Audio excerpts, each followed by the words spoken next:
Greetings, everyone. I am F. Keith Slaughter, senior servant of the beloved Community Church of Atlanta. Our ministry began 5 years ago with a few dedicated souls who were dedicated to serving our people and worshiping our God. We are a small church. However, since we began, we have slowly grown from a mere idea into a thriving, busy, and dynamic presence in the Pittsburgh community of Atlanta, Georgia. The coronavirus pandemic indelibly altered the work of our ministry.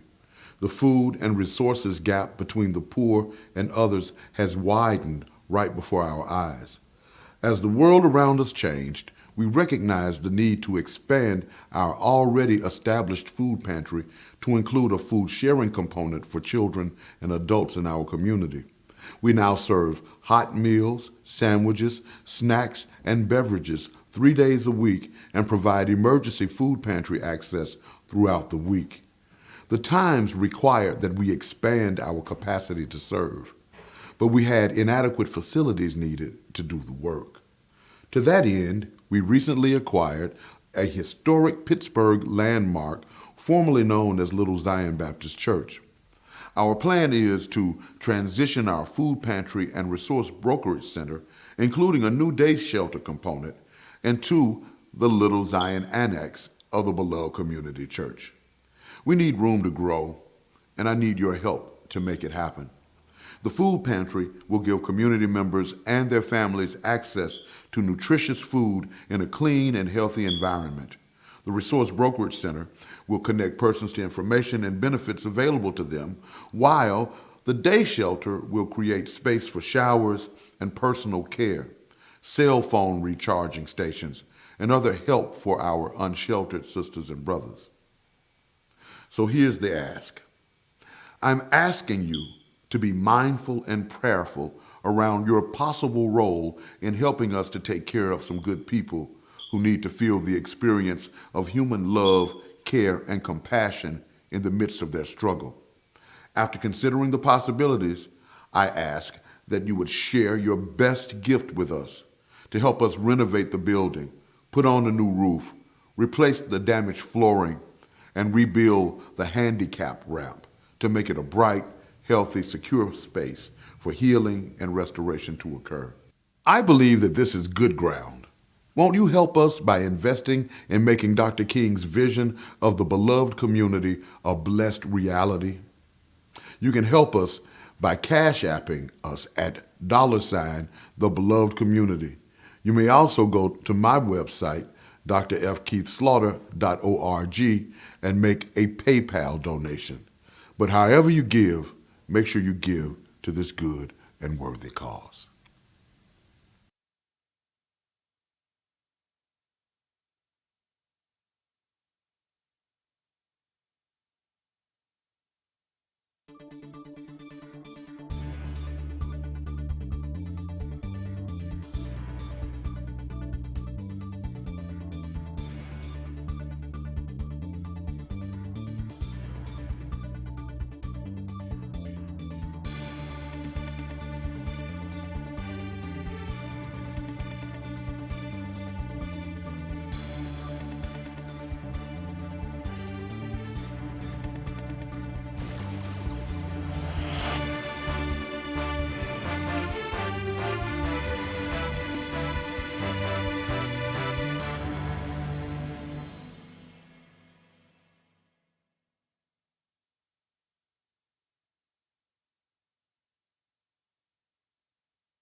Big.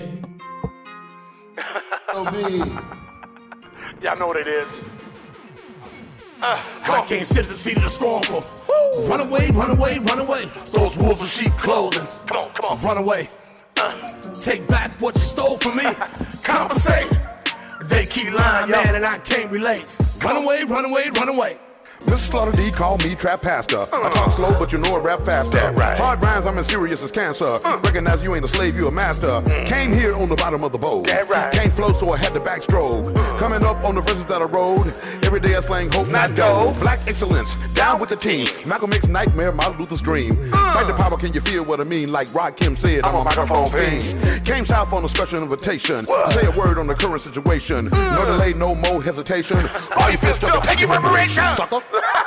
Y'all know what it is. I can't sit the seat of the scornful. Run away, run away, run away. Those wolves in sheep clothing. Come on, run away. Take back what you stole from me. Compensate. They keep lying, man, and I can't relate. Run away, run away, run away. Yeah, so you think you can run away from reality? You think you can run away from the problem? Give me some more of that bottom, Craig. You think you can find yourself someplace else to go where there's no God? That speaker costs too much money to not to be bumping. Hey, man. Wherever you go, God is already I there still waiting. owe the man a couple of grand on that. And if you gotta Still run, owe my brother. He won't come back and see me no more. sucker. People don't want to come see you, man, when you don't pay all their money, man. So at least we need to make it bump, man. All right, give it up. I deserve it. Get it up, then. Stop playing, then. I'm coming in. Oh, yeah. Boo, boo, boo, boo, boo, boo, boo, boo, boo, boo, boo. Hello. The deal is, I need a new background. I need a new background, man. Hey, man. What's good? Good morning, sisters and brothers. Welcome to another episode of the dopest show you never heard of. Yes, The Situation with your brother, Dr.FKeith Slaughter, and intentionally Afrocentric live streaming infotainment variety talk experience. It's me. I'm up in here one more time. Today is Thursday, February 17th. The year is 2022. The double deuces. It's African American History Month, Black History Month, Indigenous Peoples History Month, Freedmen's Celebration Month, and you're still alive. That's a good reason to give the Creator reverence on today. Sure enough is a go-to Cash App, $ the below community. That's $ the below community. If you like anything that we say or anything that we do, while we do this show, it emanates from the below community church. Shout it. So, you know, if you want to bless us, hit us off, stop playing. Together we rise, no doubt we're aware. Thank you, brother. Can I say thank you for being just so down, brother? I appreciate you, man. For real, for real, for real. And I started off talking to you about the black church. First, man in the box, you good? I just wanted to holler, man. You good? Craig, y'all all right today? Hold on tight. This is gonna be a bumpy ride. Hell yeah. This is the last show of the week. And I believe we got a good show planned. You know, if everything come together, it's gonna be dope. So this morning, man,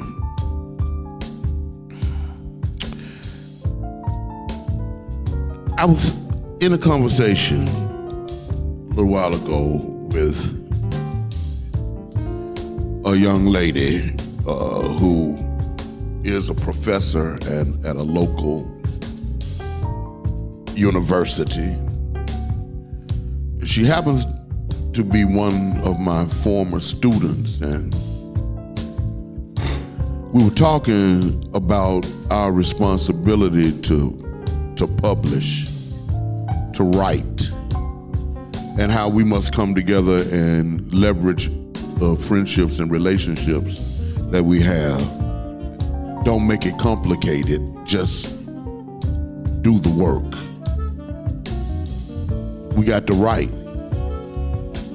The more they wish for us to be silent, the more loudly we must speak.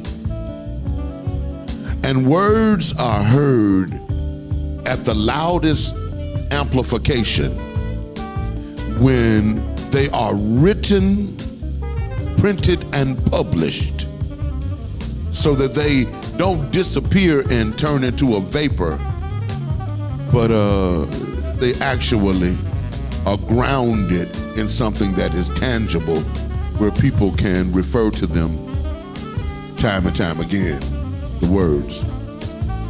And the words that we write must be words of refutation as relates to white supremacy. We can't let it be thought as we go into the future, when those who are our progeny look back, we can't let them think that we were happy with the way things were in the year 2022 as a people. Do you see? You know, people be asking me why you don't smile in the picture sometimes. Because I don't want somebody 50 years from now to get the picture and think that Negroes was happy in 2022. Even though we are happy, but they might use it in a context that makes people think that we were happy with the way the things are. When you look at people back in the day, man, back in the 1900s, the early 1900s, I guess up until 1950, man, you didn't see nobody smiling in a photograph. Black people wasn't smiling because black people wasn't feeling that. Even though we had happy moments and happy times, we weren't happy with the way things were.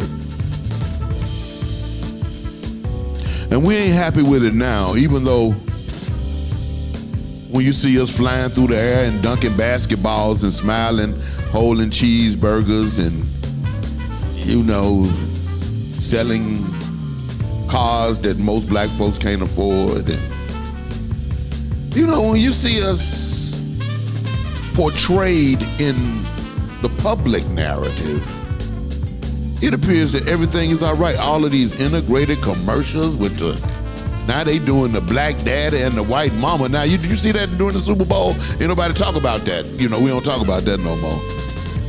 Cause you got the black daddy with the pretty white woman now. But you know when you go downtown what the real deal is. Brother always had don't never had a top prime choice white woman. Oh, but I guess any kind will do. If that's what you're looking for. What I'm saying is, and what I want to suggest to you this morning is that we got work to do. And we got to write down how we feel. You know, we doing a lot of blogs and, you know, video stuff like we're doing now. And this is important and it's good for getting the message out and talking about how black people feel and talking about it together. But ain't nothing like writing it down. Trust me. Think about how James Baldwin is speaking right now. Strong, with a revolutionary tone,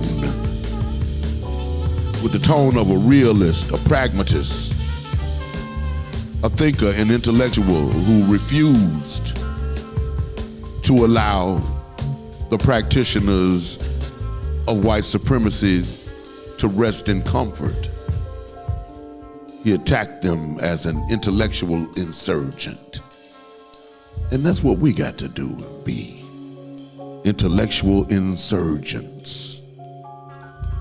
Since when I went to the doctoral program, my doctoral program, I went in as an insurgent. I needed to learn how to do what needed to be done at that level so that I could could communicate at a level that would require that people respect what I say. As a person who was railing against white supremacy. And I learned, I got the key. You must write it down. And you must follow a formula to write it down. And it must be presented in a particular way in order for it to be received and accepted as knowledge. And so, to everyone who has a thought, let me say to you that your thought is just as important as anybody else's. The difference between your thought and someone who might be considered brilliant, their thought, the only difference is they took the time to write theirs down. That's the situation. And you want to know what the deal is. On a Good News Thursday. Good news. Good news. Good News Thursday. Sisters and brothers. Okay. Hey man, I always wanted me some news music like that. And Craig gave me some. Thank you, Craig, for news music. I like news music. So what am I talking about? Oh, it's Good News Thursday, so I got a lot of good news stories, and I really don't like any of them. But I'm sure. I guess I'm just sprung on bad news, huh? Yeah. I guess I don't know. Good News Thursday. So what we got? And I guess that's why they only tell you bad news on the news, because they know that people like bad news more than they like good news. I guess. I don't know. All right. Yeah, I'm going to do this story. I'm going to do that one. I like this one, Craig. So, Andy Corbley of the Good News Network is reporting that a young man by the name of Jeremiah Thoronka from Sierra Leone saw a problem and decided to do something about it. He was determined to fix this problem, and he was awarded the an international prize for excellence in innovation as a result of his work. What he did was invent a machine that delivers electricity to homes through absorbing kinetic energy from vehicles passing over roadways. The device powers 150 small homes, doesn't rely on changing weather patterns, and needs no battery or external power infrastructure. I'm trying to figure out how you do it without a battery. Wow. He won $100,000, man, from the Global Student, the Chegg.org Global Student Prize. He won $100,000 for that idea. And let's talk about, so the reason this is important because it served a need, it solved a problem, or it is beginning to solve a problem in Sierra Leone. Sierra Leone has some of the least established and least reliable power grids on the planet, with only 26% of people having access to electricity. That's right, 1/4 of the population. 75% of the people don't have electricity in Sierra Leone. Okay? Wow. And so, yeah. And so when Thoronka was a student,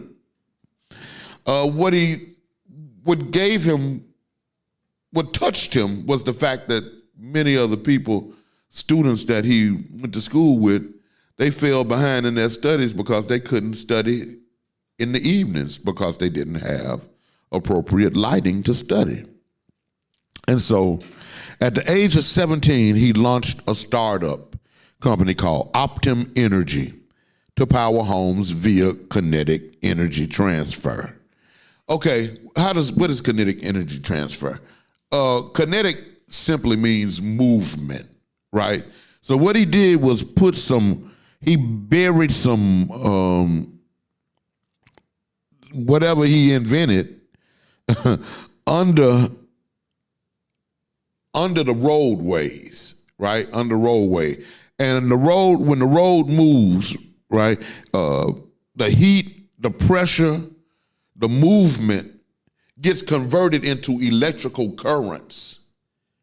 And they power the homes through that. So, of course, that's a simplistic description of it. But, of course, he ain't going to give you the special sauce. He ain't going to tell you the damn recipe. But just know, and hopefully this young man can stay alive, man, because this kind of technology can change the world. Just think about it. No longer needing fossil fuels whatsoever. Would even be no fight between the Russia and the Ukraine and the U.S. and Europe if it were not for the need for fossil fuels. This could change the world, man. And so we need to pray for this young brother and cover him and protect him, because he just invented something that'll turn the world upside down. His name is Jeremiah Tharonka. Wow. I mean, listen, when you think about it, think about what would be dismantled. Yeah. Total industries put out of business. Yeah. Do you hear what I'm talking about? For real, when you think about this, this is some of the most dangerous news that I've ever reported. For real. See, that's why y'all love me. Because I be telling you stuff, that you didn't quite think about it that way. Right, exactly. That's my job. Let's see here. So I saw you had done your work, Craig, about Amino, but I don't know what Amapiano is. And I got 10 billion views on the TikTok, but I ain't never looked at that. I'm not one of the 10 billion. You know what I'm saying? Anyway, what this article is about is a particular style of music called Amapiano. And it's popular the world over now. And so that's what that story about. You know what it made me think about? It did make me do this, though, when I read the story I was reading this morning. And I was thinking about when I was in Ghana, and I went to Amsterdam, and I went to Ghana, I went to Togo, and Nigeria, right? Bruh, every place I went on that journey, they were playing the same song. I ain't lying. Panda by Designer. I'm serious. I can't make this up. And I couldn't think of the name of the song, so I looked it up this morning because it started off, he said, I got broads in Atlanta. And, and I was telling people, asking me where I was from, and I was like, I'm from Atlanta. They was like, oh, Panda. I was like, man, that song ain't even hot. That's so everybody think he biting Future, which he was, right? But at any rate, man, so anyway, that's a popular style of music, and that's a good story. All right, that's good news, right? Y'all like that? Okay. And most of this music is coming out of Ghana now, but it's coming out from all over the African continent. Okay, this is a cool story, but they broke her off. I just wish they had broke her off a little bit better than this. It says, latest name, Ella Setzler, 72 years old, raising 6 great-grandchildren by herself. And that's a lot. That's unbelievable. I be sitting up there, I just lay out, man, and just go crazy and just I dig a hole and get in it and bury myself. 6 great-grandchildren. I can't even get one grandchild. And she got 6 great-grandchildren. At any rate, she's having a difficult time taking care of all of those children. And so some people knew that she was struggling, paying for house note, car note, utilities, groceries, everything, all by herself. And and she was a military widow and lived in Las Vegas. So what people got together and did was start trying to be helpful to her. She had a $900 water bill because she had a leak. So folks got together and got the leak fixed and got the water fixed and helped to pay the water bill. And they gave her some more stuff. And what I thought they was going to really pay for her house, and they didn't do that. So anyway, they did give her a ride to the day spa in the limousine, so she had a little fun. 6 great-grandchildren that she taking care of. My question is, where the hell are the mamas and daddies? That's my question. Y'all have a seat over there, gentlemen. Let's see here. Y'all got class? All right, cool. I got some fine young men that just came in. I need to holler at them. I'm going to holler at them. I got a guest in the studio as well. This last good news, this is another good news story. I don't like good news, man, but let's see. Here's another good news story. And the reason these stories, they hard to get the meat out of. You know, when it's a good news story, they put a whole lot of fluff around it. And then I'm trying to get to the core, and it's hard to get at it, you know. Anyway, it's this dude named Javon J.T. McCormick. His daddy had 23 children. He was just one of them. And obviously, his mama was white, and because she ended up in the orphanage. And the way they tell it, his teenage mother lived in the state orphanage. His daddy had 23 children. He was a pimp and a drug dealer, according to this story. At any rate, JT struggled to make it through school, and he did everything that he needed to be successful. There was a teacher named Mrs. Porter, who was an English teacher, that really helped him, and he became an author and a personal. He writes personal development books. He's an in-demand keynote speaker, and has become a millionaire several times over.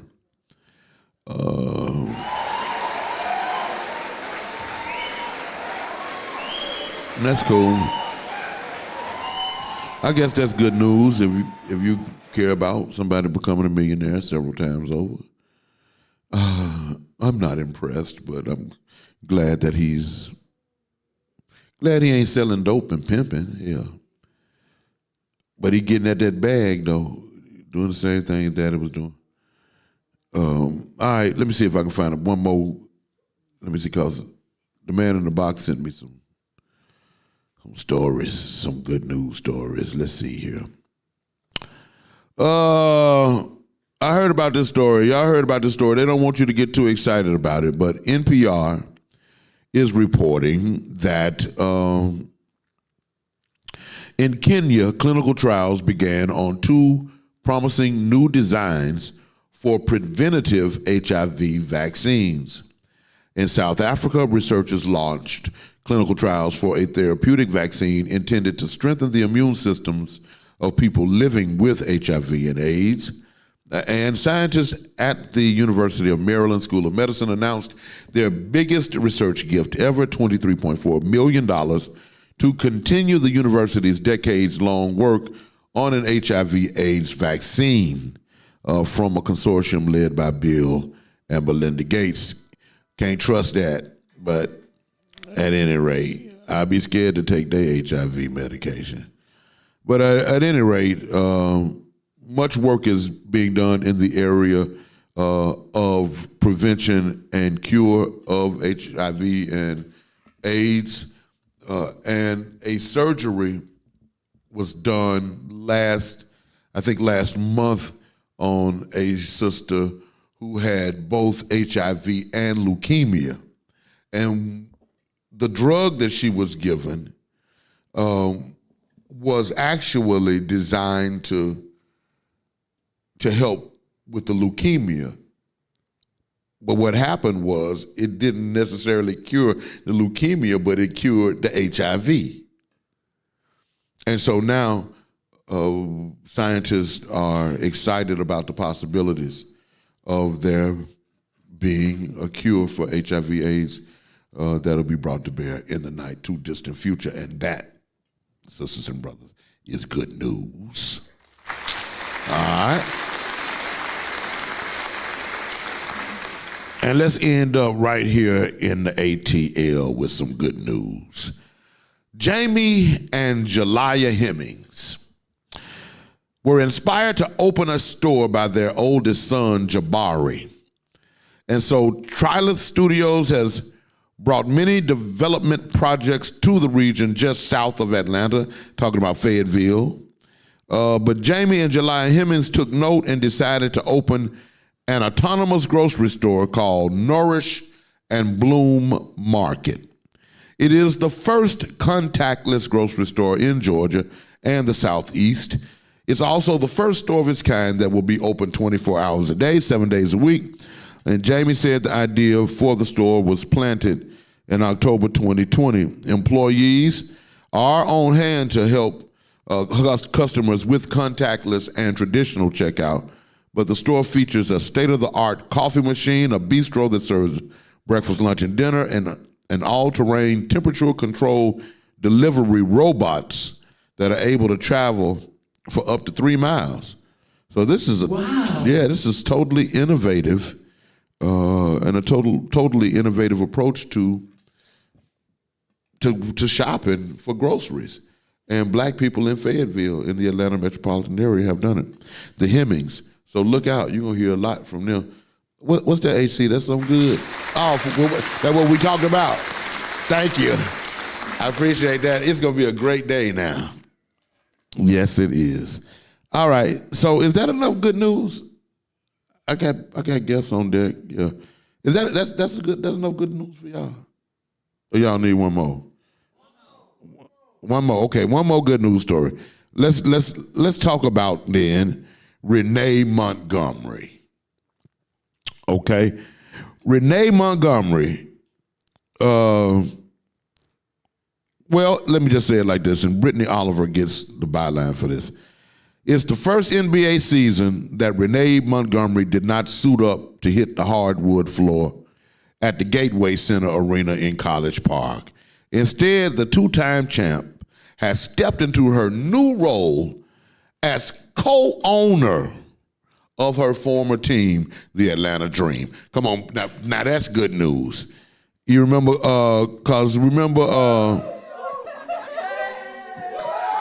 wow, that was whack. That was some whack applause there. Hang the man in the box.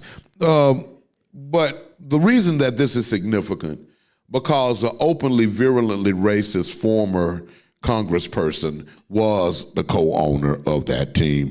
White woman by the name of Kelly Loeffler. She looked like the dude from Herman the Monster with a wig on, like, you know what I'm saying? She did. Y'all know, not Herman. She looked kind of like Herman, but the other one, not Herman the Monster. The Monster, yeah, I guess it was Herman. Y'all remember Herman? Yeah, it looked like Frankenstein. Anyway, with a wig on. Anyway, she's no longer the owner, and a sister, a very beautiful African-American sister by the name of Renee Montgomery, who used to be a player, now is an owner of the Atlanta Dream. All right, that's enough good news for one day, man. It made my head hurt, man. I hate telling y'all all that good news. When I come back, I got special guests in the studio, and we're going to We're going to get some good news with them today, too. It's Good News Thursday on the situation with your brother, Trap Pastor, the Machine. I'm the Machine because I don't stop, man. I be getting it. All I need is a little oil every now and then. I might smoke every now and then, but I'm still getting it. Y'all missed that. It went over your head, and that's cool because I say slick shit a lot. You know what I mean? So when we come back, special guest in the studio. Meanwhile, I want you to tell your people and your people's people to tune in to the dopest show that you never heard of. Go to trappastor.com. That's trappastor.com. That's TRAPPSTOR.com. Scroll down to the bottom of the page. Choose a platform by which you will engage this content, whether it be on Facebook Live, whether it be on Instagram Live, whether it be on Twitch or YouTube. I don't care how you get at me, just get at me. But if you do it on YouTube, make sure you subscribe, make sure you like, make sure you get the notifications, and make sure you send some money, man. Stop playing. $, the THE, beloved, BELOVED, community, COMMUNITY. All right? We'll be back in a minute with more of this situation, so don't you go anywhere, because we're open. We're open. Yes, we're open. We are open, and Sandtown Pub is ready to serve you. We're taking precautions, wearing masks, wearing gloves, sanitizing, and practicing social distancing. We've even partnered with local leaders to hand out free masks. So stop by and enjoy our outdoor patio, dine in, call ahead for pickup, get Uber Eats and DoorDash delivery, or order online at www.sandtownpub.com.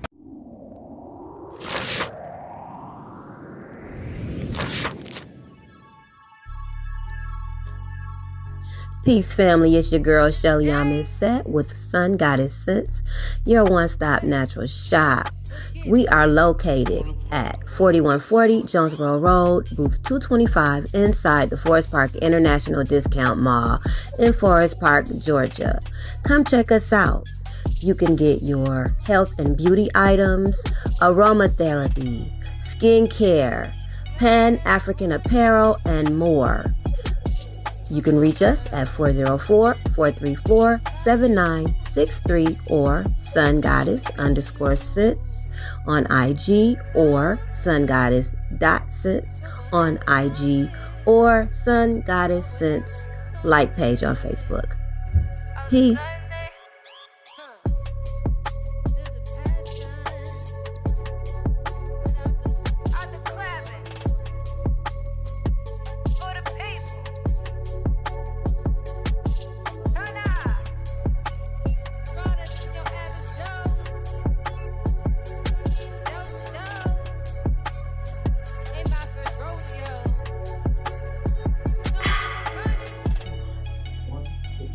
Hi, I'm Broderick Gooch. And I'm Tian Gooch. And we're Gooch's Goodies.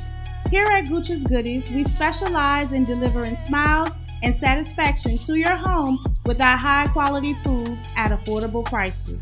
Our signature sauces and dishes will guarantee a flavor that your family will love, and that's a Gooch's Goodies guarantee.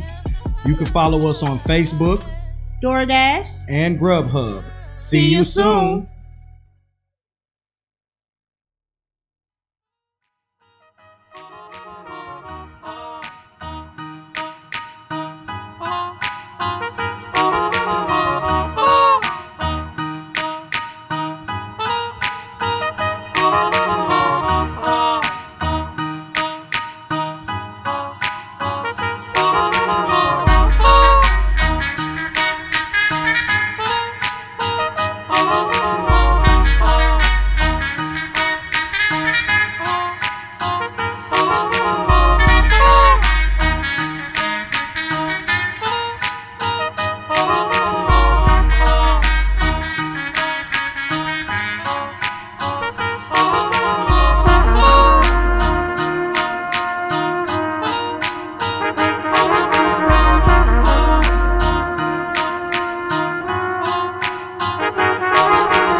I could see. When I got down in the hole, wasn't nobody but me. I went down in the hole to see what I could see. When I got down in the hole, wasn't nobody but me. Down in the hole.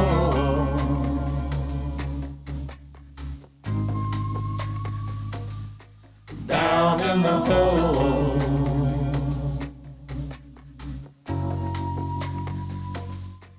Down in the hole.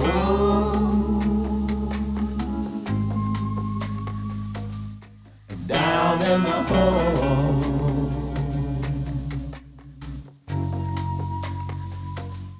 I went down in that hole. Down so deep,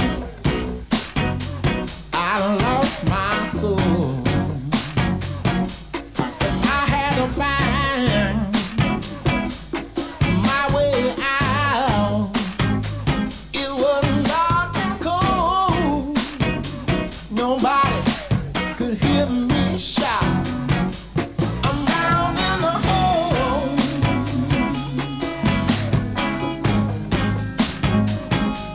I'm down in the hole. Oh, oh. I was down in the hole.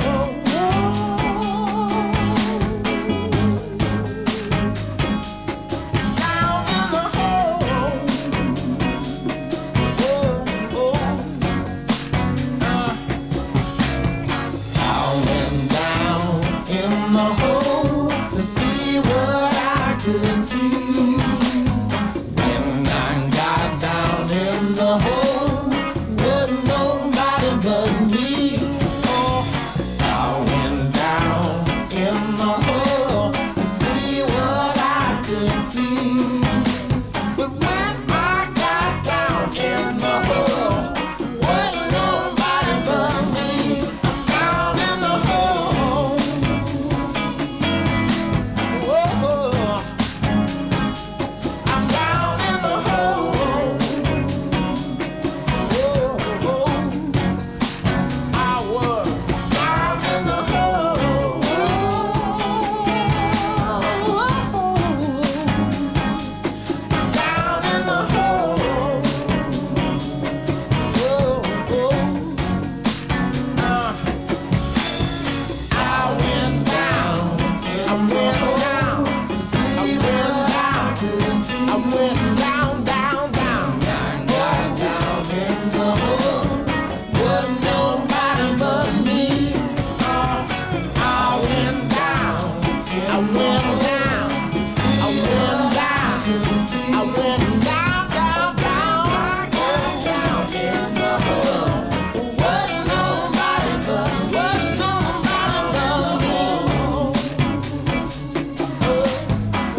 whatever you do, don't touch that dial.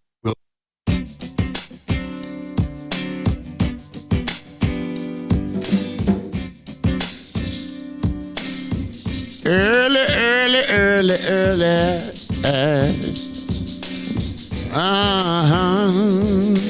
Yeah, you are a percussionist. Early in the morning.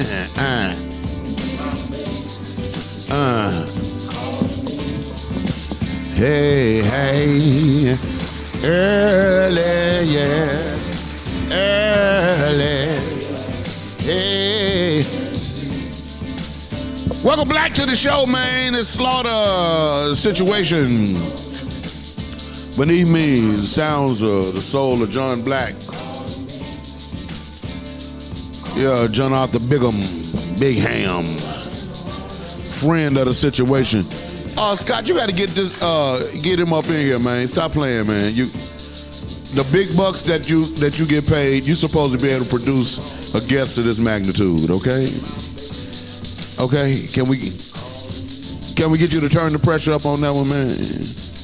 All right. Welcome Black, as I said, man. Special guest in the studio. As you hear in the background, there's someone nearby who is involved in percussion. Our next guest is a percussionist and an agriculturalist. Would you please join me in welcoming a first-time guest to the situation? Ladies and gentlemen, sisters and brothers, put your hands together for Ayana. You ain't Ayana. You ain't Ayana. You Mollie.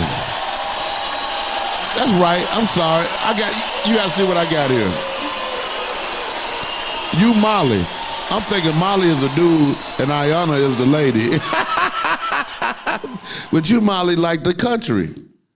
That's my preferred spelling. Like the people. Yeah, that's my preferred spelling. I named my son Mollie. Really? Yeah. But what I did, the biblical piece, is in the Bible is M-A-H-L-I. Yep. And the country M-A-L-I. And you M-A-L-I. Yeah, that's my preferred spelling, but it's M-O-L-L-I-E if you have a check for me. Hell yeah, I understand how that goes. We get all governmental on it, don't we? You know? So that actually was the name that your mother and your mom and daddy gave you. Yes, that's the name that my father gave me. I am named after my grandmother, and she was named after her grandmother. Mollie. I mean, I love the name, and I would imagine. I named my son that because I was like reading in Chronicles or whatever and I saw this name and I was like, that's a cool name. And it made me think about the country and it made me think about the people. You know what I mean? So I thought it had some deep significance and connection to black people. So that's why I named my son that. Nice. Yep. Anyway, so y'all got to meet because y'all can say each other's name. Like, hey, Mollie. And he'd be like, hey, Mollie. You know what I mean? That would be cool. Nice. You are, and please forgive me for That's awesome. calling you Ayana. I don't know where Ayana is, but hope you're having a great day. It's funny because if it was up to my brother, that would have been my name. Ayana? Really? Yeah, that would have been my name. And, so you weren't too far off. Okay, well, good. And you're so gracious. You're so gracious. I appreciate it. You came right in and you just started grabbing. Is that your djembe? This is my djembe. This is the only djembe. instrument I brought along. Okay, because I was like, hey, damn, ain't that our djembe? No, that's your djembe. Because I know we leave them all around. Folks be leaving djembes all around in here. Leaving djembes? Yeah, That's gold. just leave them around. Yeah, but ain't nobody doing too much serious robbery up in here. So usually if you leave something, it'll be here when you come back. Give thanks. Yeah, for real. How long have you been engaged in percussion? And I asked you, were you a djembe person when I first encountered you? You said, no, I'm a percussionist, which suggests that you deal with a variety of percussive instruments. How did you become involved in that expression of musicality? Well, most things about me will go back to my grandmother because I am a grandmother's baby, and she was named after her grandmother, who was known to play the drums at church and leave church and go home and bottle up moonshine because it's been curing all week. So for me, it's playing the drums and going home and bottling tea. So that same sort of spirit has been following me. And you put a little moonshine in that tea, you might be on to something. Y'all come get him. Come get him. My grandmother specifically was a choir head. So I was in choirs as a young girl. And my fourth or third grade, well, it was the same person. So my third grade choir teacher had these little xylophones all over the classroom, these wooden, small, one-octave xylophones. And I'd play them every day, and they made the most beautiful sounds. But I continued with choir, and by the time I got to middle school, I said, I'm going to join the band and see what else I can do in regards to percussion, because I like hitting stuff. So then I started playing the bass drum, and I picked up just about any and everything else you can imagine, from marimba, vibraphone. This is actually one of my favorite things. The tambourine. That's one of my favorite sounds. It's a lovely sound. Even the shikari and the African drums. I play dun dun. And I have to admit, if I have to choose, if I could choose two, it would be the timpani and the marimba as my favorite instruments. I loved the timpani when I played in concert band, because the timpani always had the most dramatic part in the song. You know what I mean? Exactly. You know, it's the introduction or some kind of breakdown, and it's like, and you get the spotlight. So yeah, I understand.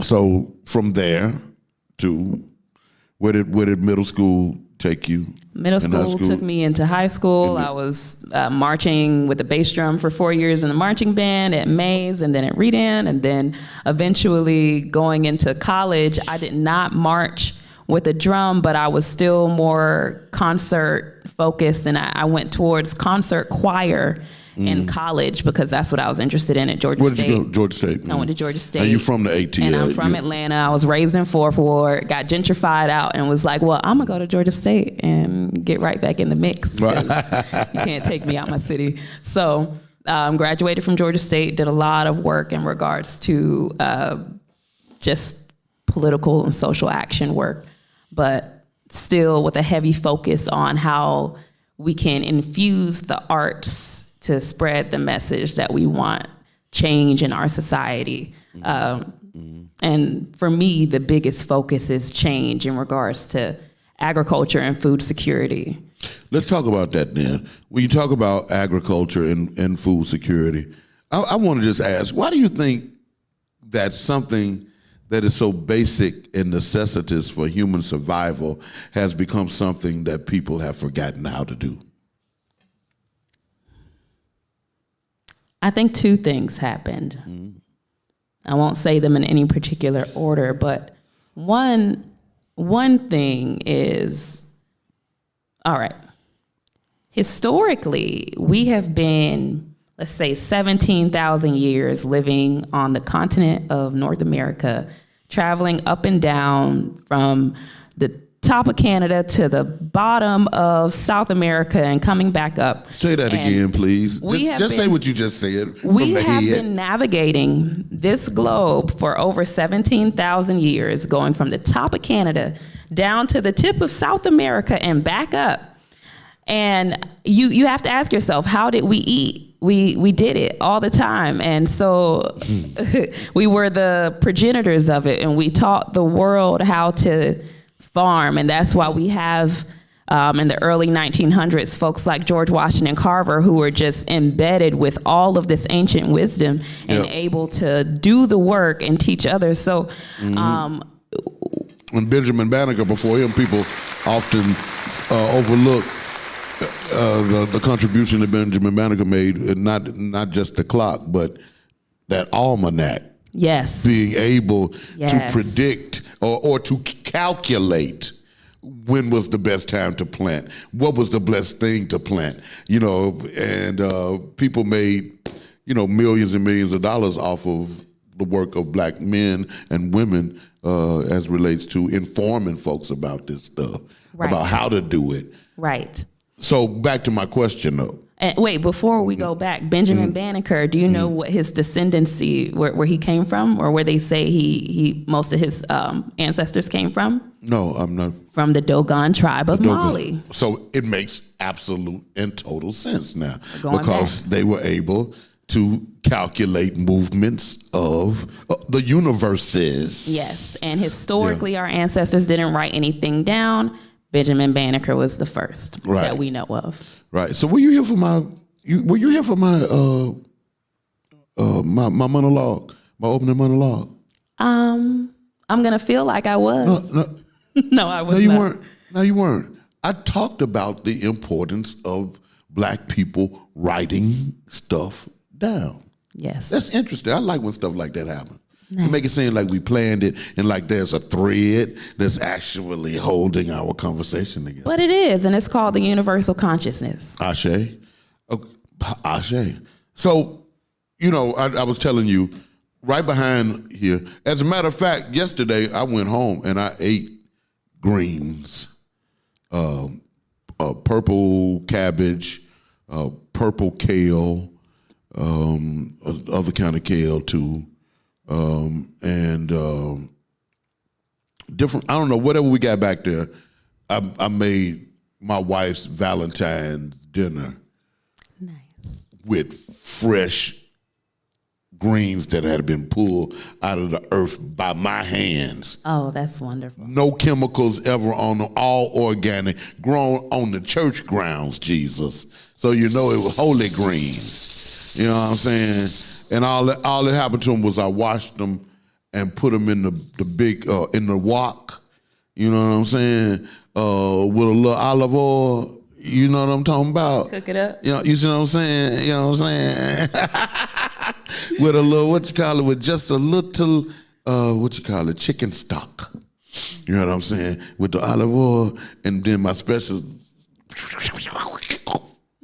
And she's still there. She's been around 30 years off of that. Yeah, because I be putting it down like that there.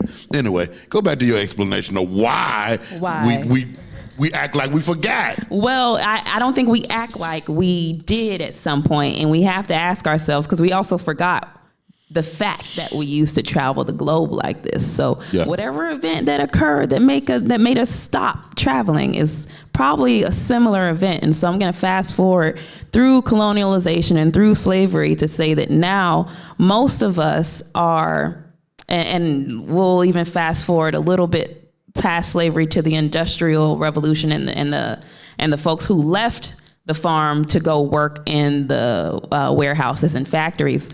So we had that great flight to the city.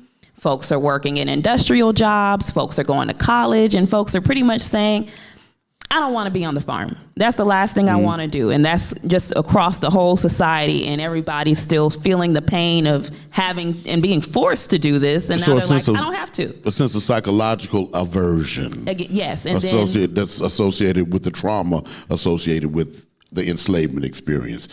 That's what you suggest. That's what I'm imagining and feeling. Yes. I feel that. And then as a response, the society or the country said, well, we're going to develop grocery stores, and those who are farming, or maybe we'll import from out of the country or from out of the state or from wherever to get the produce that we need, sell it in grocery stores. And that's how everybody eats today. That's what we think of as the normal status quo for how we acquire our food. Now, of course, we think food comes from the grocery store. Yes. Okay.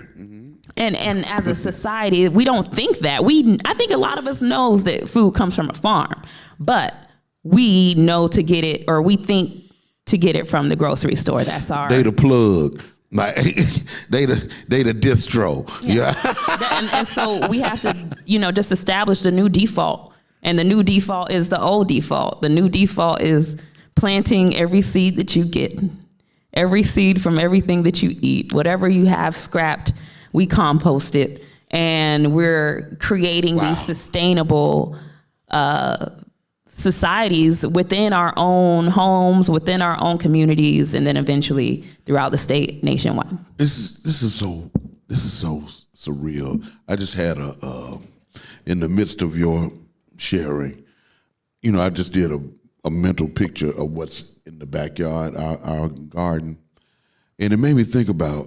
There's a sister. I don't know if you run into her in your movements around the city. Her name is Mama Conta. Mama Conta is a researcher. She's completing her MPH right now at Morehouse School of Medicine. But she's from Sierra Leone, I believe. And Mama Conta came to this country some years ago, and she was in New York or DC, wherever, and she wanted to do research on African American hair, as well as African hair styles, right? In the course of doing her research, what she discovered was is something that she knew as a child, that the braiding patterns indicated many different. It held different information about one's tribe, one's ethnic group, one's heritage, the history. It would be in the hair, right? Mm-hmm. And she said, but when we were enslaved in this country, it was as if all of the different diasporic origins were kind of mixed together, and so a new pattern emerged. And our ethnic hair pattern, according to Mama Conta, is the cornrow. And I just thought, and what also we learned out of that was that Europeans' approach to agriculture is one that historically is not as precise, and it's not as organized as African ideas of agriculture. Meaning, what I'm saying by that is that what Europeans tend to do, and like we hear the story in this country. You ever heard the story of Johnny Appleseed? I think so. Johnny Appleseed is supposed to be a white dude that walked around the country throwing apple seeds, planting apple seed trees around the country, right? By just indiscriminately throwing the seeds, right? And that's what white folks did with farming. They indiscriminately threw seeds. Africans create rows and geometric kinds of formations for planting that didn't exist in the way that Europeans conceptualized it. And what just came to my mind and made me think about it was, in the back, I got some rows that our resident botanist at our church planted, who's a black man, and I got some planters out there with stuff just randomly in there, all kinds of stuff that my white people planted. And you can actually see black folks do stuff in geometric kinds of formations, and white folks just randomly just throw the stuff in there. I just saw that for myself, and I thought that was profound. Anyway, perhaps you find that to be interesting yourself? Or you already knew that? Well,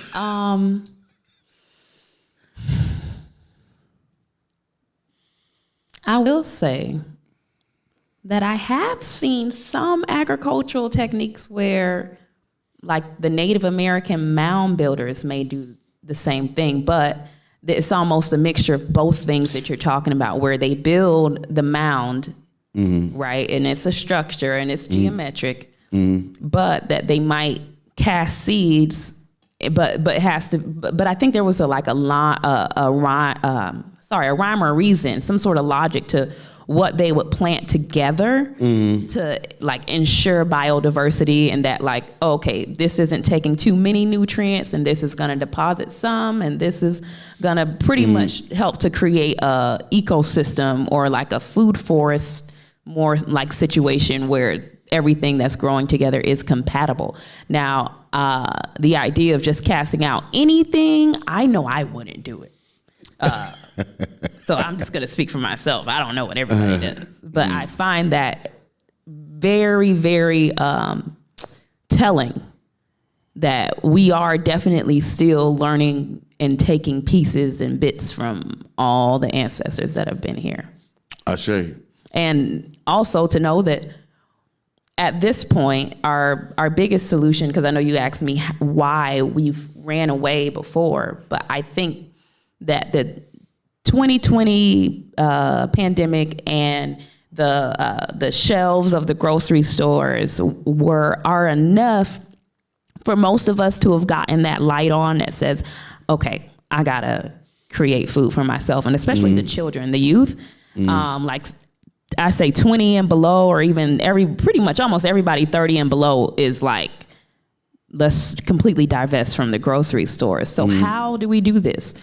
It's by bringing people to the garden, any garden, and having them test whatever they can, whether they're just throwing the seeds out there or they're putting them in rows and just having them see what works best for whatever they have. And regardless of if it works or not, knowing and actually just putting your hands in the ground will activate you in a way to where you'll just keep doing it.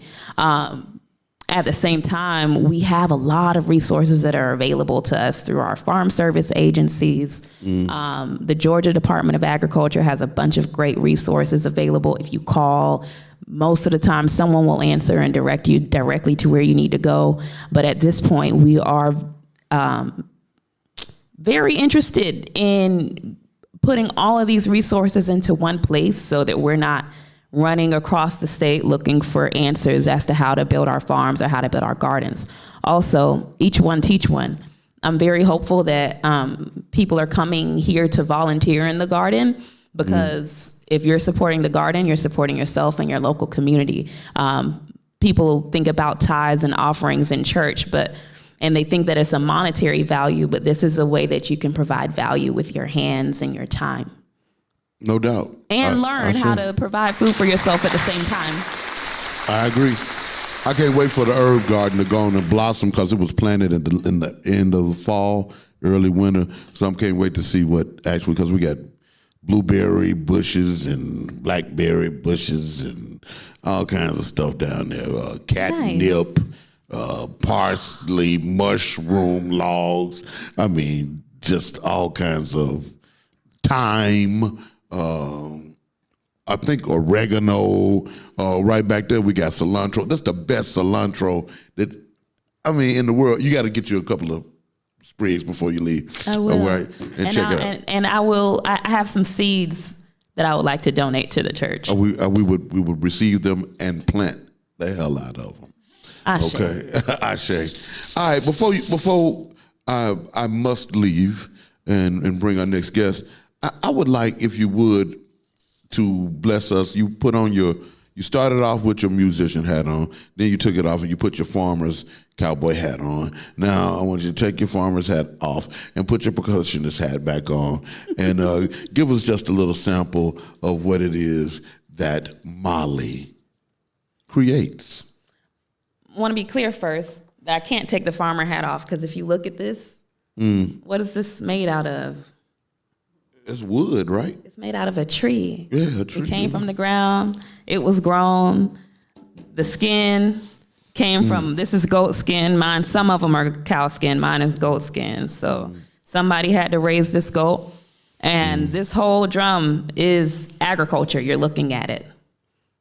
You're looking at agriculture in action in its most creative form, one of its most creative forms. So I believe that's my intersection, and why this is also important for me, because there would be no culture without agriculture.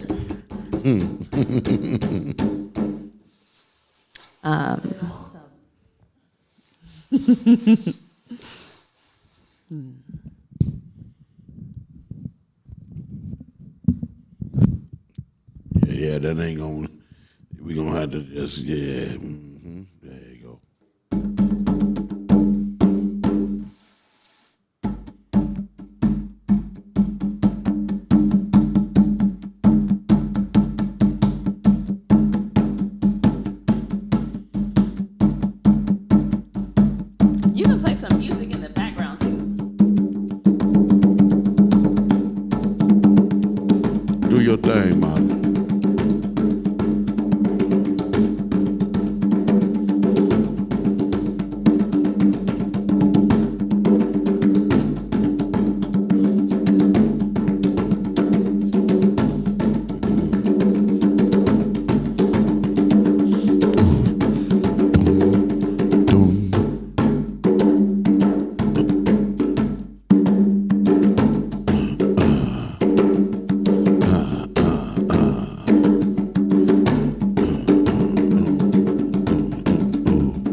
Ladies and gentlemen, sisters and brothers, Mollie.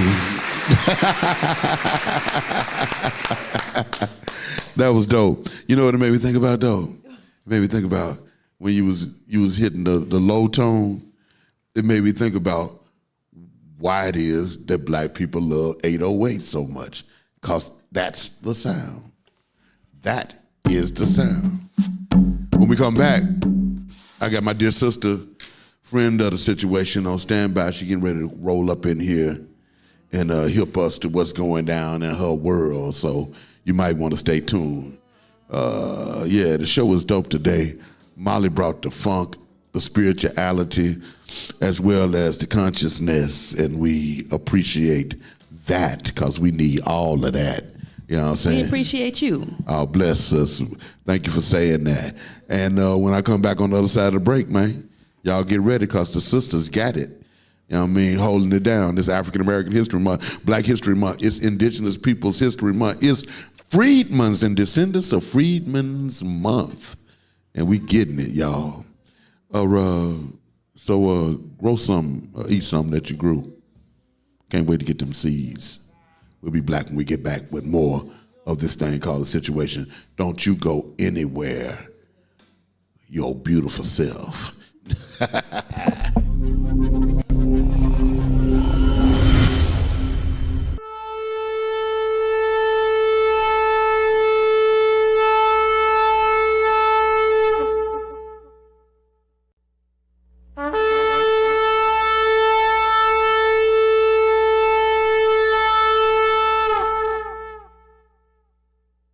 If it makes sense, we have to go and do it, you know.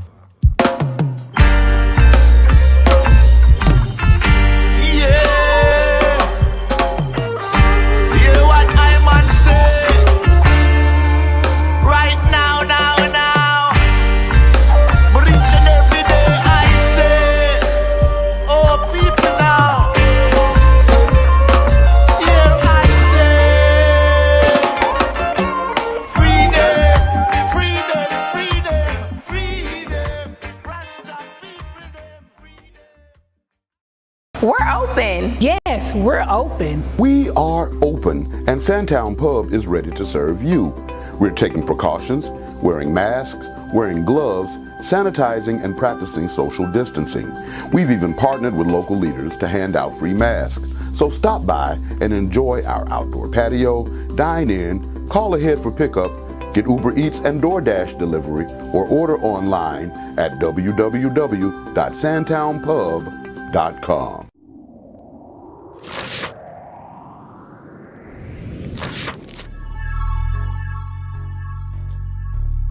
Peace, family. It's your girl, Shelly Set with Sun Goddess Sense, your one-stop natural shop. We are located at 4140 Jonesboro Road, booth 225, inside the Forest Park International Discount Mall in Forest Park, Georgia. Come check us out. You can get your health and beauty items, aromatherapy, skincare, Pan-African apparel, and more.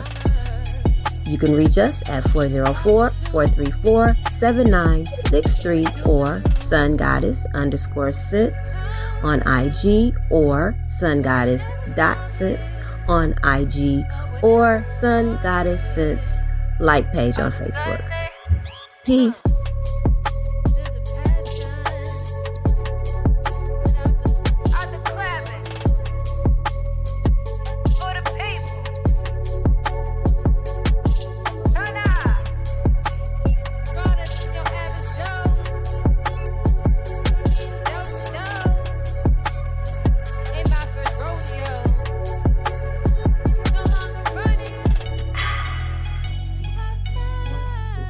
Hi, I'm Broderick Gooch. And I'm Tian Gooch. And we're Gooch's Goodies. Here at Gooch's Goodies, we specialize in delivering smiles and satisfaction to your home with our high-quality food at affordable prices. Our signature sauces and dishes will guarantee a flavor that your family will love, and that's a Gooch's Goodies guarantee. You can follow us on Facebook, DoorDash, and Grubhub. See you soon.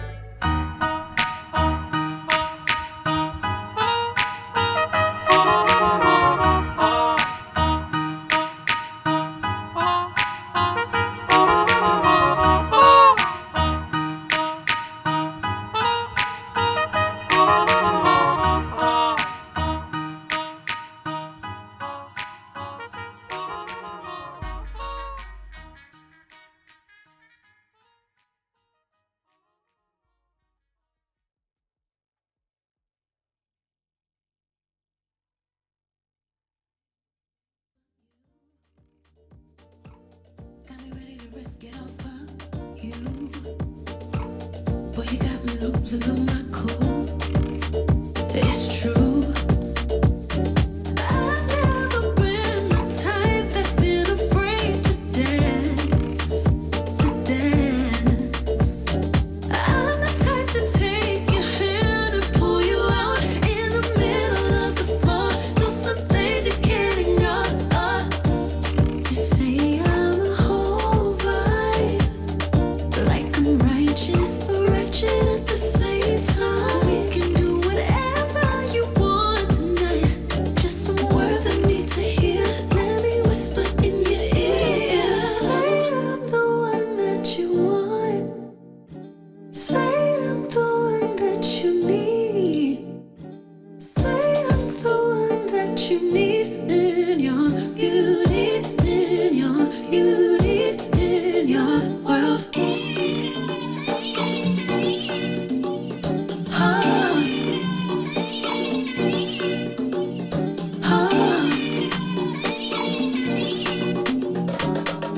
Never knew my back could be like that. Got me ready to risk it all for you. Got me ready to risk it all for you. Got me ready to risk it all for you. Boy, you got me losing on my cool. It's true. I just got to.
My phone ringing, I gotta go. I grab my bag, you at the door. I say where we going, you say you don't know. I just let my seat back and let my hair blow. Those were the days. You were my baby. But now it's all a blur. Wish we could get back to where we were when we would ride around town, top down, bass loud. Oh, I was down for riding around town. You was me, I was you, now we ain't cool, so now I'm just riding around town. Top down,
Ooh, you.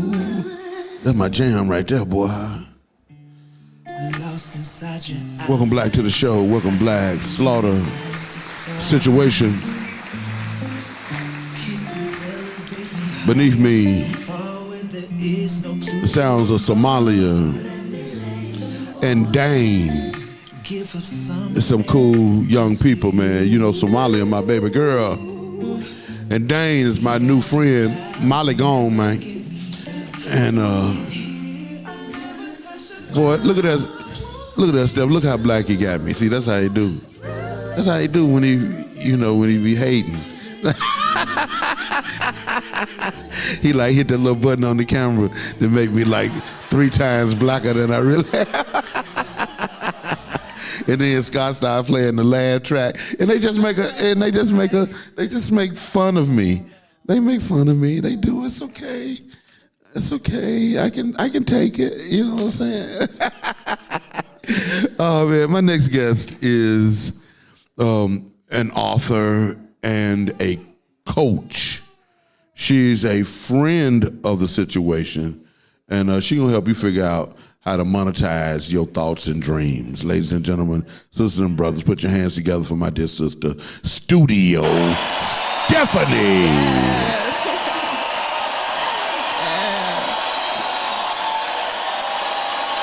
Yeah.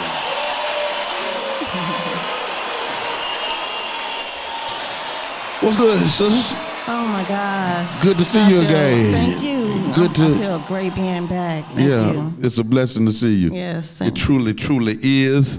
Studio Steffanie, Yes. again, you told me the story before, but I need for the people to know how you got the name Studio Steffanie. I actually used to be an entertainment agent for models and for young talent. And because I love helping people, and I wanted to create a safe haven for pure talent to be able to have genuine contracts. And the momagers ultimately got in the way, and Momagers. That's industry talk for mamas who run their child's career. Yeah. Okay. yeah. It got pretty interesting, and I was like, I want to help people, but is the stress worth it? And so I backed away from it. But during that time, there was an international fashion guru who I was helping him write his book. And he crowned me Studio Steffanie. So and it stuck. And it just stuck. And I tried to get away from it, but people still call me Studio Steffanie. Well, that's what we call you around here.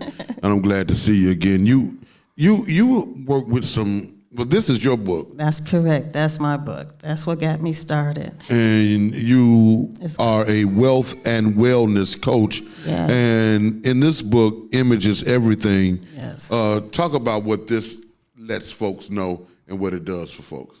Well, that is my first book that I wrote back in 2012. And it's called Image is Everything. What does your image say about you? And I wrote that because at the time I was speaking with my mentor, which is Mr. Dan Moore Sr., the founder of Apex Museum on Auburn Avenue in Atlanta. I was talking with him about how I was disgusted with the reality shows that they were putting out there on TV for our young women to see as role models. And he was like, so what are you going to do about it? I said, okay. Good question. So I said, okay, I received that. And so I put it together, and my book has been selling all over the world. It has taken me across the country, speaking engagements, just all kind of opportunities that I can pick. There's so many, so there's no way you can starve. What would you say the most? I've been working with this. I'm working with dissertations again with doctoral students now. Okay, so, congratulations. I've been doing it for years now. Just what I do.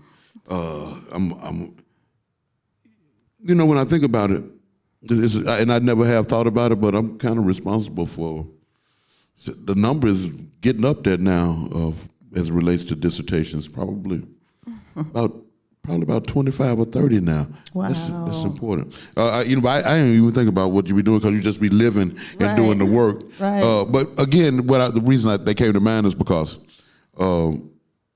as we began to build the dissertation, the first thing that I try to help my students develop is their thesis. Yes. What is the book about? Could you encapsulate what Images Everything is about in one sentence? It's about learning how to get to know who you are, self-esteem. Ashe. And who couldn't benefit from that? Because there are so many distractions that keep us away from being able to let me just say this. The only way that you can learn who you are, which is what the book is about, is through reflection. That's right. You know, and it will not, you cannot gain clarity as it relates to who the self is if you're scared to sit with the self. Right. You know. Right. And so in this text, you help us figure out how to do that. Yeah, and that's what I like about it. Mind. Yeah, because you got to see what you think about and how often you think about what you think about. And once you date it, you're able to go back in time and see what you thought about 10 years ago, 5 years ago. It's amazing. And it's powerful. Yes, it is. And I think more than anything, what it does is it causes us, those of us who do write, it causes us. It causes me, when I go back and look at what I have written, it causes me to say when I read it, I was like, damn, that wasn't too bad. You know what? I need to do something with that. That's for real. That's pretty good. Hello? You know. Why and right not? now, I called my publisher. I talked to my publisher earlier this week, and I told her, man, you know, because I'm always working on something. Right? Right. But one of the things that I work on generally every week that I don't give myself credit for are my sermons. And my thoughts, my most honest thoughts. That's right. Are well, not most honest, but a lot of my authentic, Close enough. a lot of my authentic mind work is done. So I'm getting ready to publish a book. I'm probably gonna do drop about 25 sermons. You know what I'm saying? A series. Put about 25 of them in there because I got them. They all over the place. Craig be wiping his feet on my sermons. I got so many sermons I have. You know, they're just all over the place. I just preach them and throw them up in the air and see what the universe will do with them. So now you are making me want to go ahead on and get that done. Yes. You work with Sister Tassili. Yes. She was on the show a month or so ago. The Journey to Selffulness. Yeah. Yes. This is it's a self-help workbook as well. Yeah. And Tassili don't play though. She be wanting $100 for her shit. Well, that's actually only $25. It's only $25 on Amazon. On Amazon, okay. Yes, go on Amazon. And you are the publisher of? Yes. Okay, you're the publisher of this text. Yes, and editor. And that was a tough baby to birth, but it was worth it. I see it. It's impressive. This text by T.J. Lofton. I know this dude. I think yes. How to monetizing gentrification. Yeah, I had him on the show, or you probably I think did. I had him on my show. Huh? You been on? Yeah. Yes. I helped him put that book, and that book has taken him all across the country. I'm sure because that's one of the things that is. There is not a community that has been predominantly black in this country that is not being overtaken by gentrification. Because white folks come in, they buy low, jack up the price, and sell high. That's the game. Because black neighborhoods are devalued in whatever city you go to. Right. So it's always some money to be made by transforming it. All you got to do is just get rid of the pesky people. That's what we fight. You know, that's what we fight on this end over here. So this is dope. You behind a lot of dope stuff, and it's cool. It's cool when you learn that to be behind the scenes is just as important as being in front of the spotlight. Yes. Right. When you learn that, then you cold hearted. You need to have a powerful person next to you. Yeah. Because you're only as strong as your weakest link. And you want somebody that can't fall victim to easy prey, because then that leaves you vulnerable. So you want to have powerful people around you, or at least people that think. Oh, no doubt about it. Hell yeah. Now this is one you behind Veronica Rose. Yes, Out Veronica of what Rose. you call it? You might have to leave this one with me. You said this got the. Yeah, that is this here for that fire. Yes. Shadows of a whore. Shadows of a Whore. Journey out of a promiscuous past. Yes. You said this one here. She messed you up. Why? Well, with that book, I helped her as being a life coach because, as you mentioned, I am a certified life coach, and I helped her as far as being an accountability partner, and so I just love helping people, inspire them, motivate them to birth that first book. And so good. How many dudes you was with last night? It's in there. It's in there. Yes, Is it in there? Yes, it's in there. I'll I'll let her know. Shout out to Veronica Rose. Yeah, shout out to Veronica Rose. Yes. All right, so you got like, some folks might say, probably the holiest day of the year. You got something going on. On 2/22/22, yes. You have a free, free, and I don't know how you do this, and I don't know why you do this, but I'm going to say it again, a free masterclass. Yes. Free masterclass on 2/22/22, 8 p.m. Eastern Standard Time. Yes. Folks can join you on Zoom and learn the 3-step process to becoming a published author. A bestseller. A bestseller. Yes. Not just a published author. A bestseller. A bestseller. Yes. And you looking with real confidence, like Negro, I know how to I can make this do it. I'm not new to this. I'm true to this. I've received enough wounds.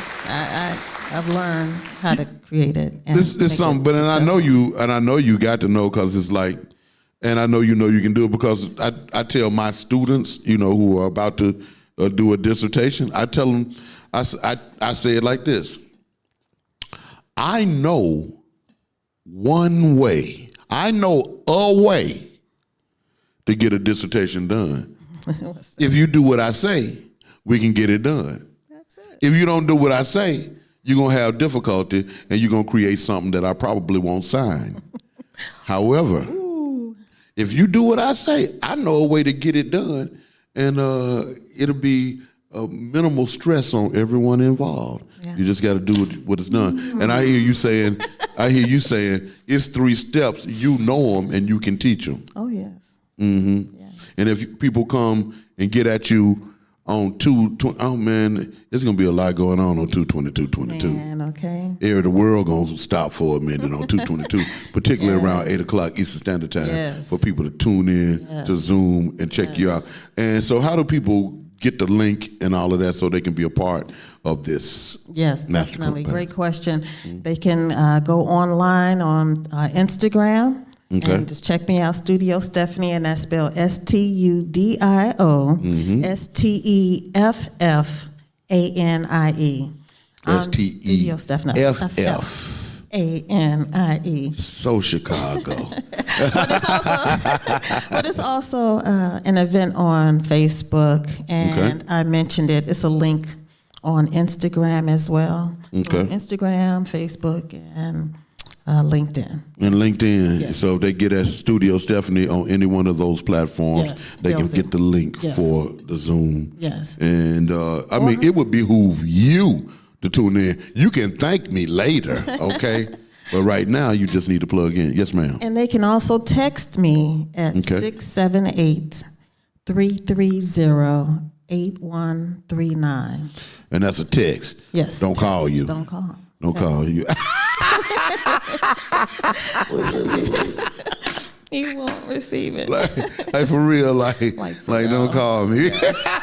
But you can text me. Let's talk business. Yeah, yeah. Ain't no sense in me wasting your time and you wasting mine. You know what I'm saying? With no small talk. Let's get off into this situation. Let's do this. I hear you. All right. So if you was able to help a sister as busy, because many people say, I got so much stuff going on, I don't have time to write down my thoughts. If you're able to help somebody as busy as Tassili, yes, tell me get about hers it. written. Man, you know how you feel if you can envision inside of those bars, what I've seen on the movies, and you get on that bull and they, man, that was... It was a ride, it was a rough ride. That was my biggest challenge, yes, but I still love it. I guess spiritually, you're challenged from time to time to see, is it what you really want? And I definitely enjoy helping people. And once you write a book, like what Veronica Rose did with Shadows of a Whore, it was for therapeutic purposes. Right. And she's felt much better after that. But then also, it can help others along the way. So I just love that you're creating a legacy, and it can end up turning into a play, a movie. People need to write. Black people need to write. And let's be honest. Black people. There are many black people who are writing, but you have to have your shit tight. Your shit got to be tight. Or just hire an editor. That's it. That's what I'm saying. So hire a tightener. Yes. A shit tightener. Yes. You need somebody to tighten it up. Get it out. Yeah. No doubt about it. Because actually, I remember hearing when I was young that the Honorable Elijah Muhammad only went to the 3rd grade, but look at what he created. And a body of literature, actually. So if you just because he wasn't able to write eloquently, he was still able to get his thoughts out and had someone to transcribe his thoughts. Yeah. So don't let that stop you. Right. Yeah. And so busy is one reason that people give. The other reason is I can't afford it. Okay, so for being busy, that's when you got to check yourself and see what's going on with your schedule. Because this is an investment in creating your legacy. You can't put in a half an hour here and there. It depends on what your deadline is. You might want to take a year. But I can show you at this master class on 2/22/22 how you can get it out. Then a weekend, you can at least get your outline of your book, and then you fill in the content after that. Yes. Well, I don't know if people get this flyer here, and they see the beautiful sister on there smiling at them, ain't it? They gonna have to just tune in just to see what's going on behind the smile. You know what I'm saying? Yeah, because I'm helping people. That Negro crazy. All right, so you got anything else going on? That's enough. If that ain't big enough, what else you got going? You got anything else going you need to put out right now? I'm just enjoying life. Okay. Yeah. Well, we keep on doing that. And keep on coming back to see us. All right. You're an absolute friend of the situation. So whatever you got going. I do want to mention that master class is going to also introduce you to my online course. So then you'll be able to take it further and learn how to. So that's why it's free. See, I just look like this. Thank you for sliding that in. You're going to have the opportunity. To get in the online class. But if you're already there, it just helps you cross your T's and dot your I's with the master class. But say you need more, then I do have an online course available that's very cost effective. And it's worth the investment, because once you create something that can open so many doors and so many opportunities, like I said, you can create movies. Beyond the sky, there's no limit. And it starts with a book. So I think it's worth it.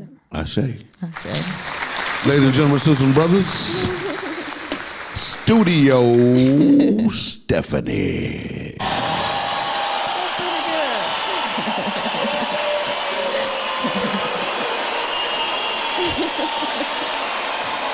I'm doing your thing. I'm just working with your people over there. Chicago. All right, that was a great show, man. That was good. Great interview. I thank you for coming through and kicking it with me. Again, I got to have you back in a couple of months. Would love to. Kick it some more and Sounds let us good. know how the masterclass went. Definitely. Yeah, and then by the end, there's going to be some more people putting out some more stuff. And then you're going to bring some more stuff and show us. Right. And, and you lay it out all over my desk. Yes, palette. Let it pile up. All right, I'm going to put this out in what you call it on the kiosk so people can get these too. Thank you. All right. All right, man. It's been a good week. Been a great week of actually, it's been a hell of a week, but we made it through it. You know what I'm saying? And so I'm glad that we did, man. Hopefully next week is gonna be doper, bigger and doper. Y'all see, I started putting out the little. I went and made the little situation, little logo, right? So I'm just experimenting with that. Y'all make sure that you get at me whenever you see the logo. It's like the Batcave sign going up. You know what I'm saying? It's time for things to jump off. Let me see what we got going on. Hopefully we ain't got nothing going on. Come worship with me. Come worship with me on Sunday at 11 o'clock.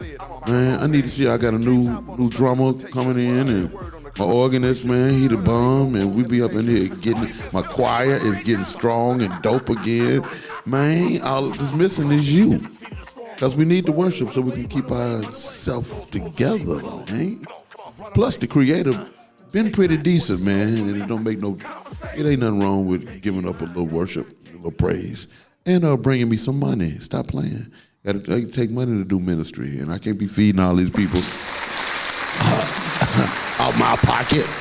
I was telling somebody, man, we done fed more Negroes than Jesus, so help us. Jesus got an offering.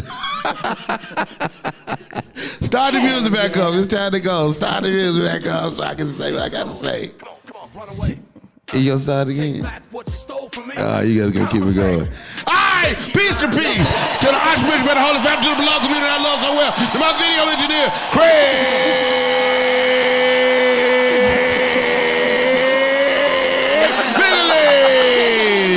Y'all know what it is. I can't sit and see the score. To my crack research staff, AC the place to be. Thanks for the cupcakes. To my producer, C to the O to the quad, the Omega. Stop playing. And to the man in the box, the Grand Imperial Slice Master Supreme, also known as Big Not Little, on hand claps, applause, and sound effects. Hey man, and you, all I want you to do is love me, and I'm gonna love you black. Peace to the people, power to the people, and roof to the nasty.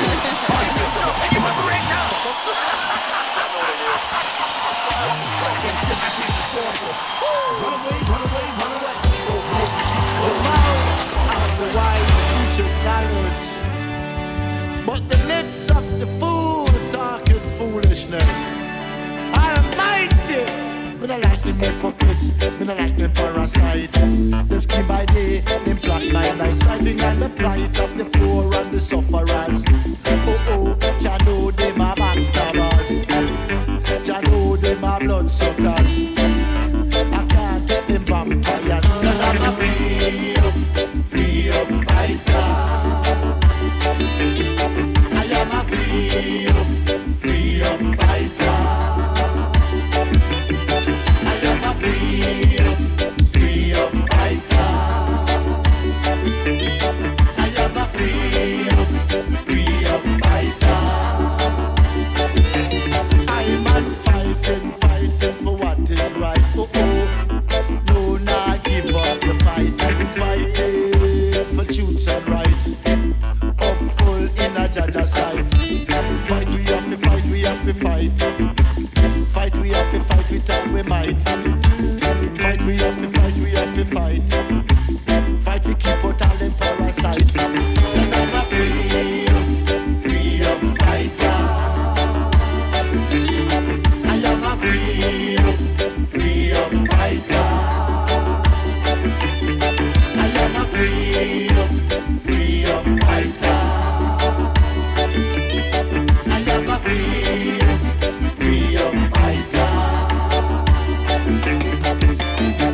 misleading, stealing and concealing, playing with the people's feeling. Do they know the most I watching them? Them better know I'm man watching them. Cause I'm a free up fighter. I am a free up fighter. I am a free up fighter. I am a free up fighter. Cause I'm a free up fighter. I am a free up fighter. I am a free up fighter. I am a free up fighter.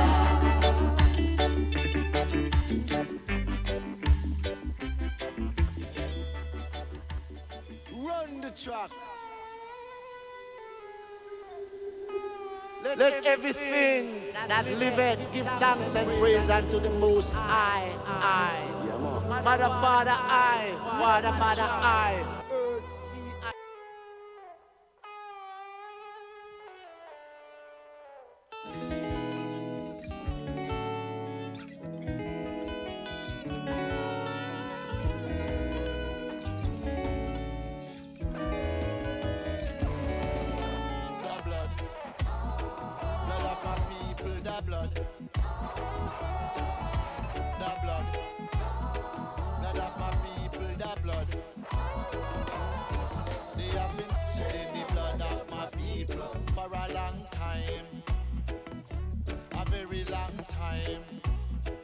Such a long time.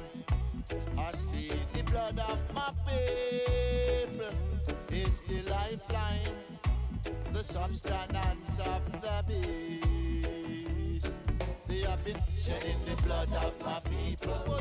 They are sucking the blood of my people. Oh, it's the nature of the beast. Nature of the beast. Shedding the blood of my people. Sucking the blood of my people. Shedding the blood of my people. Sucking the blood of my people. The blood. Blood of my people. The blood. The blood. Blood of my people. The blood. No more. They devise all kinds of weapons, then using them to kill my people. Some are famous, dangerous and deadly weapons. ICBW, chemical and biological weapons, like hate and Ebola, weapons of genocide against my people. They're instigating strife and war among my people, setting up the climate for the blood to run. The blood have to run for the base to feast. Oh, it's the nature of the beast. Nature of the beast.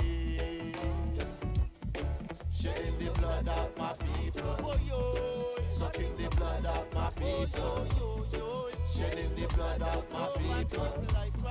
Sucking the blood of my people. The blood. Blood of my people. The blood. I cry. The blood. Blood of my people, the blood.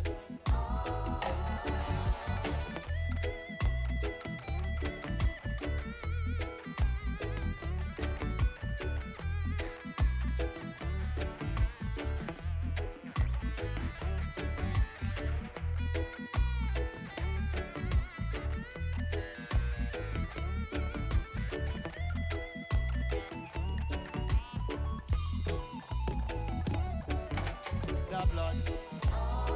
Blood of my people, the blood.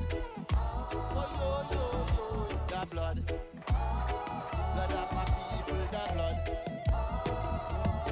They are shedding the blood of my people. They are sucking the blood of my people. They are shedding the blood of my people. They are sucking the blood of my people. No more shedding the blood of my people. No more sucking the blood of my people. No more shedding the blood of my people. No more sucking the blood of my people. No more, no more. Our blood will shed no more. No more, no more. Our blood will shed no more.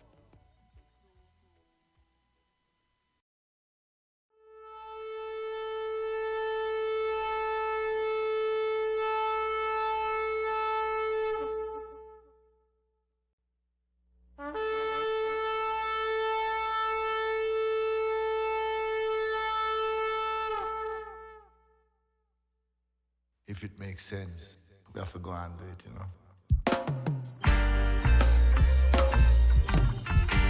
Yeah.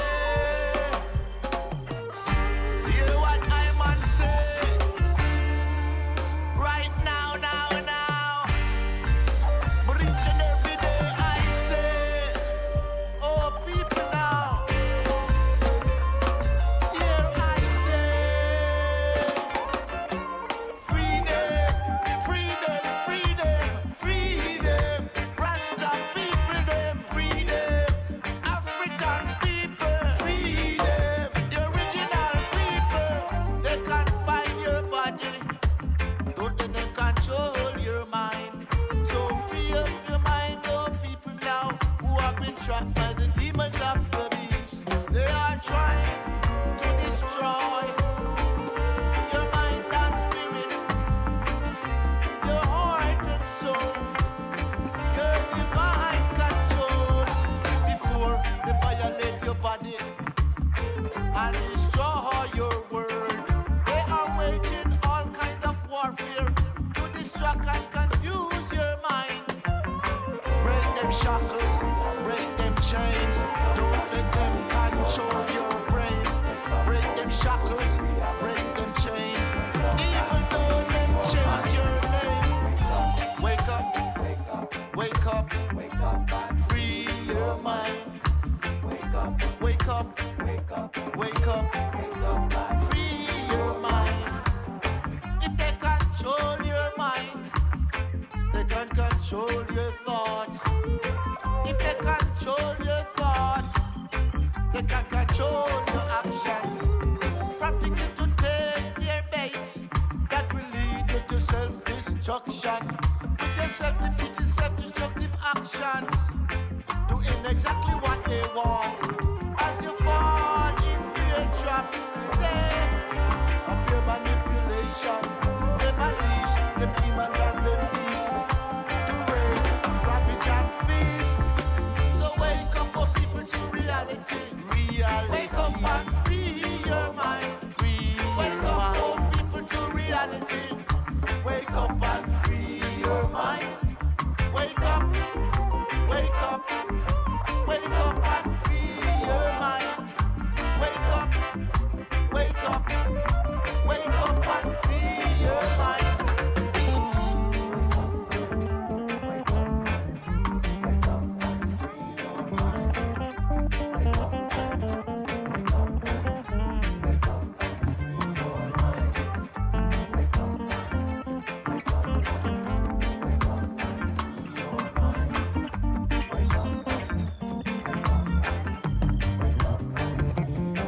They create a schooling shits in preparing your mind for manipulation with their lies and their propaganda.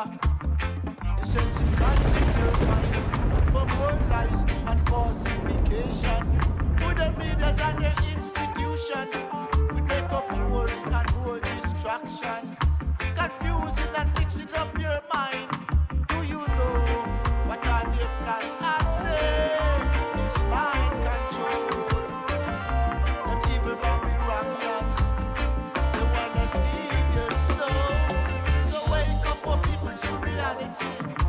Wake up and free your mind. Wake up, oh people, to reality. Wake up and free your mind. Wake up, wake up, wake up. up and free your mind. Wake up, wake up, wake up and free